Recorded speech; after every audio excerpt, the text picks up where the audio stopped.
الکریم اما بعد فاعوذ باللہ من الشیطان الرجیم بسم اللہ الرحمن الرحیم رب اشرح لی صدری ویسر لی امری واحلل عقدۃ من لسانی یفقہوا قولی۔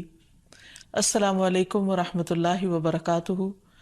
ناظرین، پروگرام دعا کیجئے کے ساتھ آپ کی خدمت میں حاضر ہیں۔ آج ہم انشاءاللہ بیماری سے شفا کی دعائیں آپ کے ساتھ شیئر کریں گے۔ صحت اور بیماری انسانی زندگی کے ساتھ ساتھ ہیں۔ انسان کی زندگی کے کوئی بھی 2 دن ایک جیسے نہیں ہوتے۔ آج اگر انسان خوش ہے تو کل اداس ہوگا، اگر آج وہ اپنے جسم میں قوت محسوس کر رہا ہے تو کل بیمار ہو سکتا ہے۔ انسان کے اوپر دن میں بھی کئی بار مختلف طرح کی کیفیات گزرتی ہیں۔ کبھی انسان روحانی طور پر، جذباتی طور پر بیمار ہوتا ہے اور کبھی انسان جسمانی طور پر بیمار ہو جاتا ہے۔ بیماری کی کیفیت صحت کی کیفیت سے مختلف ہوتی ہے اور ہر انسان اس کو محسوس کر سکتا ہے۔ ایسی صورت میں انسان کو دوا کے ساتھ ساتھ اللہ سبحانہ وتعالیٰ کی طرف رجوع کرنا چاہیے اور اپنے لیے خوب خوب دعائیں کرنی چاہیے۔ بعض اوقات بیمار خود اپنے لیے دعا نہیں کر سکتا تو بیمار کی عیادت کرنے والے اور بیمار کو دیکھنے والے، اس کے دوست، رشتہ دار، عزیز، اقربا اور ایون ہسپتال کا عملہ مریض کے لیے ایسی دعائیں پڑھ سکتا ہے جو اس کے لیے شفا یابی کا ذریعہ ہو سکتی ہیں۔ تو بات یہ ہے کہ انسان ہر حال میں اپنے رب کا محتاج ہے اور اسے اپنی ہر ضرورت کے لیے اپنے رب کی طرف رجوع کرنا چاہیے، اور خصوصاً قبولیت کے مواقع پر۔ رات کا پچھلا پہر اس کے لیے بہت مناسب ہے، جب اللہ سبحانہ وتعالیٰ بندوں کو پکارتے ہیں کہ ہے کوئی جو مجھ سے دعا کرے تو میں اس کی دعا قبول کر لوں، ہے کوئی جو مجھ سے سوال کرے تو میں اس کو جواب دوں، ہے کوئی جو مجھ سے استغفار کرے تو میں اس کو بخش دوں۔ تو جب انسان بیمار ہو، اور خصوصاً اگر ایسی بیماری کا شکار ہو کہ جس میں بظاہر شفا کی کوئی امید نہ ہو، تو اسے اور بھی زیادہ خشوع و خضوع کے ساتھ اور ایسے اوقات میں اللہ تعالیٰ کی طرف رجوع کرنا چاہیے کہ جلد از جلد صحت یابی ہو سکے۔ اور اس سلسلے میں کبھی بھی انسان کو اللہ تعالیٰ سے مایوس نہیں ہونا چاہیے۔ پھر یہ بات یاد رہے کہ جب انسان دعا کرے تو اس سے پہلے اللہ سبحانہ وتعالیٰ کی تعریف کے کلمات کہنا نہ بھولے۔ تو آئیے آج ہم آپ کو دعا کرنے سے پہلے کچھ نئے کلمات بتائیں گے جو اللہ سبحانہ وتعالیٰ کی حمد و ثنا پر مبنی ہیں۔ ربنا لک الحمد ملء السماوات والارض وملء ما شئت من شیء بعد اہل الثناء والمجد احق ما قال العبد وكلنا لك عبد اللهم لا مانع لما اعطيت ولا معطي لما منعت ولا ينفع ذا الجد منك الجد۔ اے ہمارے رب، تمام تعریفیں تیرے ہی لیے ہیں جن سے آسمان اور زمین بھر جائیں، اور اس کے بعد جو تو چاہے وہ بھی اس سے بھر جائے۔ تو ہی تعریف اور بزرگی کے لائق ہے۔ بندے جو کہتے ہیں تو ان کا سب سے زیادہ حقدار تو ہے، اور ہم سب تیرے بندے ہیں۔ اے اللہ، جسے تو عطا کرنا چاہے اس سے کوئی روک نہیں سکتا، اور جسے تو نہ دینا چاہے اسے کوئی دے نہیں سکتا، اور کسی مرتبے والے کی بزرگی تیرے سامنے کوئی فائدہ نہیں دے سکتی۔ یعنی اللہ سبحانہ وتعالیٰ کے علاوہ کوئی بھی اور ایسا نہیں ہو سکتا جو انسان کی مشکل کو آسان کر سکے۔ تو آئیے اس کے ساتھ ہم دیکھتے ہیں کہ بیماری کے اسباب کیا ہوتے ہیں، بیماریاں کیوں آتی ہیں۔ سب سے پہلی بات تو یہ کہ بیماری اللہ کے اذن سے آتی ہے۔ جب تک اللہ سبحانہ وتعالیٰ کا اذن نہ ہو، انسان پر کوئی کسی قسم کی مشکل آ نہیں سکتی۔ قرآن مجید میں آتا ہے ما اصاب من مصیبت الا باذن اللہ، جو بھی مصیبت آتی ہے وہ اللہ کے اذن سے آتی ہے اور وہ تقدیر کا حصہ ہوتی ہے، اور اس میں اللہ سبحانہ وتعالیٰ کی حکمت اور مشیت کار فرما ہوتی ہے۔ اور وہ کیا ہو سکتی ہے؟ مثلاً اللہ تعالیٰ کسی بندے کے ساتھ بھلائی کا ارادہ کرتے ہیں،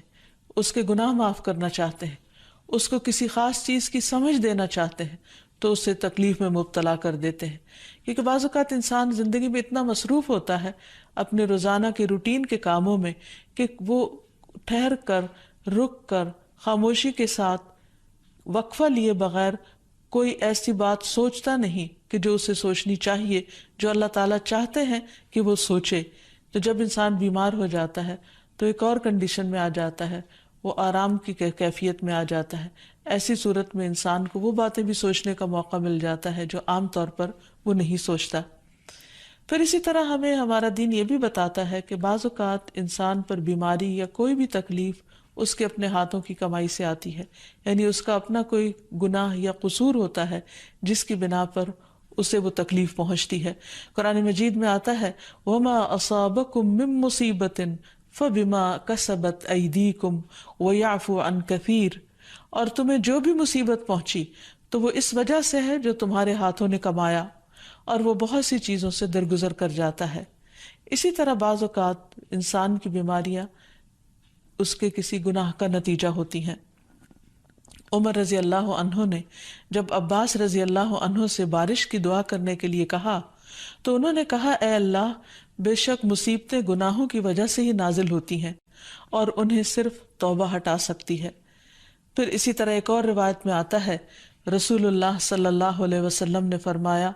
جب بھی کسی رگ یا آنکھ کو نقصان پہنچتا ہے تو وہ کسی نہ کسی گناہ کی وجہ سے ہوتا ہے، لیکن جو تکالیف اللہ تعالیٰ ویسے ہی ٹالتا رہتا ہے وہ کہیں زیادہ ہو جاتی ہیں. پھر اسی طرح بعض بیماریاں انسانوں کے اعلانیہ گناہوں کی وجہ سے بھی ہوتی ہیں، جیسا کہ ایک حدیث میں آتا ہے جب کسی قوم میں بدکاری عام ہو جاتی ہے اور وہ اعلانیہ اس کا ارتکاب کرتے ہیں تو ان میں طاعون اور ایسی مختلف بیماریاں پھیل جاتی ہیں جو کہ ان سے پہلے گزرے ہوئے لوگوں میں نہ تھی. ابو امامہ باہلی سے روایت ہے کہ نبی صلی اللہ علیہ وسلم نے فرمایا جس بندے کو بھی بیماری سے پچھاڑ دیا گیا ہو تو اللہ تعالیٰ اسے جب بیماری سے اٹھاتا ہے تو وہ پاک ہوتا ہے.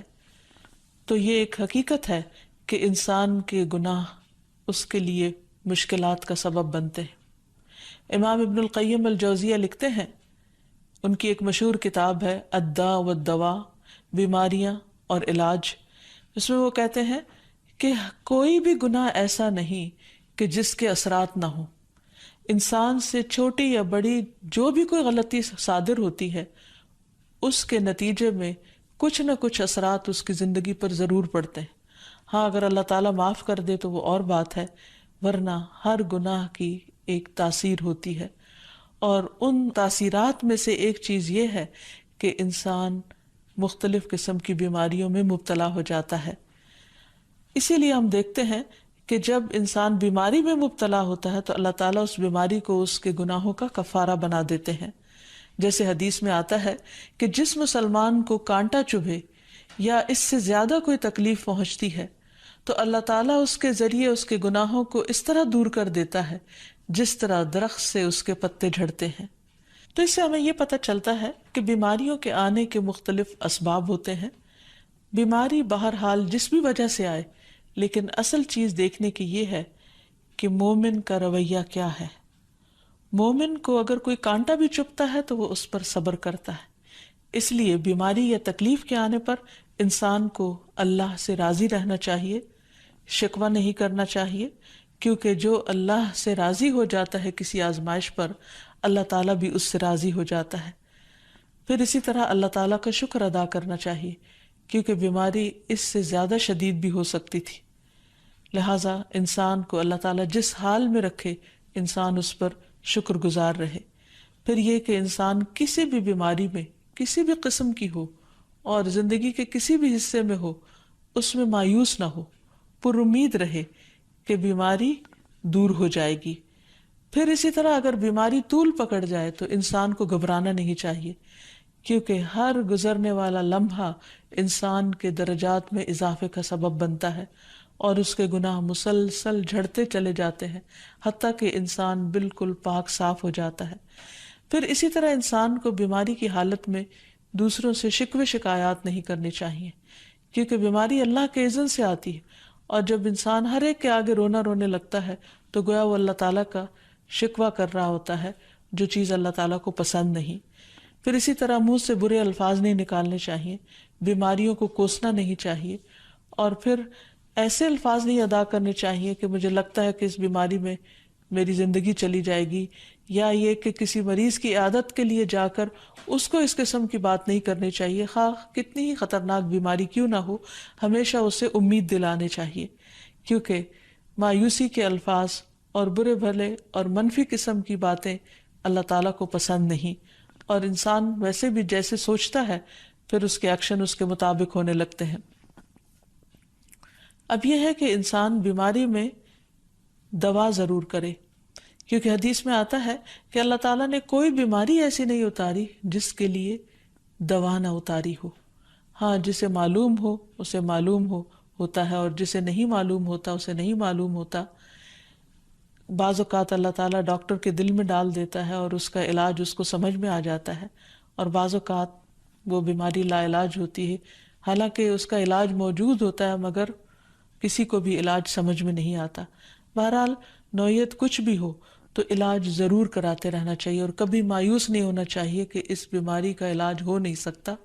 نہیں، ایک کے بعد ایک کوشش انسان کرتا رہے، اور جب اللہ کا اذن ہوگا بیماری دور ہو جائے گی۔ اور اس کے ساتھ ساتھ انسان یہ بھی یقین رکھے کہ شفا اللہ کے ہاتھ میں ہے، کسی ڈاکٹر کے ہاتھ میں نہیں، کسی انسان کے ہاتھ میں نہیں، کیونکہ جب تک اللہ کا اذن نہ ہو شفا نہیں ہو سکتی، خواہ کوئی کتنا بھی بڑا ڈاکٹر کیوں نہ ہو۔ اسی لیے نبی صلی اللہ علیہ وسلم کی دعاؤں کے آخر میں آتا ہے کہ لا شفا الا شفاؤک، کوئی شفا نہیں مگر تیری ہی شفا، یعنی جو اللہ سبحانہ وتعالیٰ اپنے بندے کو شفا عطا کرے۔ پھر اسی طرح یہ ہے کہ حضرت ابراہیم علیہ السلام نے اللہ سبحانہ وتعالیٰ کے بارے میں فرمایا تھا کہ وَإِذَا مَرِضْتُ فَهُوَ يَشْفِينِ، کہ جب میں بیمار ہوتا ہوں تو وہی مجھے شفا دیتا ہے، یعنی اللہ تعالیٰ ہی اس بیماری کو دور کرتا ہے۔ اسی طرح ایک اور روایت سے بھی پتہ چلتا ہے کہ شفا دراصل اللہ سبحانہ وتعالیٰ کے ہاتھ میں ہے۔ حضرت عائشہ سے مروی ہے کہ رسول اللہ صلی اللہ علیہ وسلم دم کیا کرتے تھے اور یہ دعا پڑھتے تھے، امسح البأس رب الناس بیدک الشفاء لا یکشف الکرب الا انت، اے لوگوں کے رب تکلیف کو دور کر دے، تیرے ہی ہاتھ میں شفا ہے، تیرے سوا اس کو دور کرنے والا اور کوئی بھی نہیں۔ پھر اسی طرح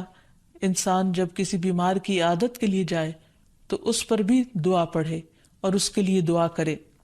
رسول اللہ صلی اللہ علیہ وسلم نے فرمایا، جو مسلمان کسی ایسے بیمار کی عیادت کے لیے اس کے پاس آئے جس کی موت کا وقت قریب نہ آیا ہو، اور 7 مرتبہ یہ پڑھے، اسأل اللہ العظیم رب العرش العظیم ان یشفی فلانا من وجعہ، میں اس عظمت والے اللہ سے سوال کرتا ہوں جو عرش عظیم کا رب ہے کہ فلاں کو اس کی تکلیف سے شفا عطا فرمائے، تو اللہ عز و جل اسے شفا عطا فرما دیتا ہے۔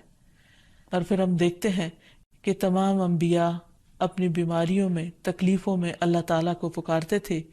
جیسا کہ ایوب علیہ السلام کی دعا قرآن مجید میں آتی ہے، وَأَيُّوبَ إِذْ نَادَى رَبَّهُ أَنِّي مَسَّنِيَ الضُّرُّ وَأَنْتَ أَرْحَمُ الرَّاحِمِينَ فَاسْتَجَبْنَا لَهُ فَكَشَفْنَا مَا بِهِ مِنْ ضُرٍّ وَآتَيْنَاهُ أَهْلَهُ وَمِثْلَهُمْ معهم رحمة من عندنا وذكرى للعابدين۔ اور ایوب جب اس نے اپنے رب کو پکارا کہ بے شک مجھے تکلیف پہنچی ہے اور تو رحم کرنے والوں میں سب سے زیادہ رحم کرنے والا ہے، تو ہم نے اس کی دعا قبول کر لی، پس اسے جو بھی تکلیف تھی اسے دور کر دیا، اور اسے اس کے گھر والے اور ان کے ساتھ ان کی مثل اور عطا کر دیے،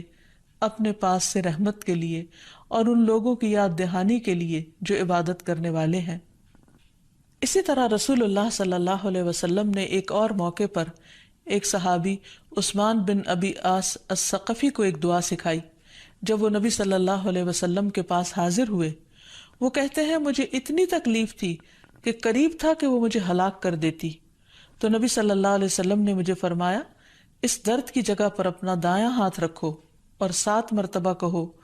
بسم اللہ اعوذ بعزت اللہ و قدرتہ من شر ما اجد و احاذر،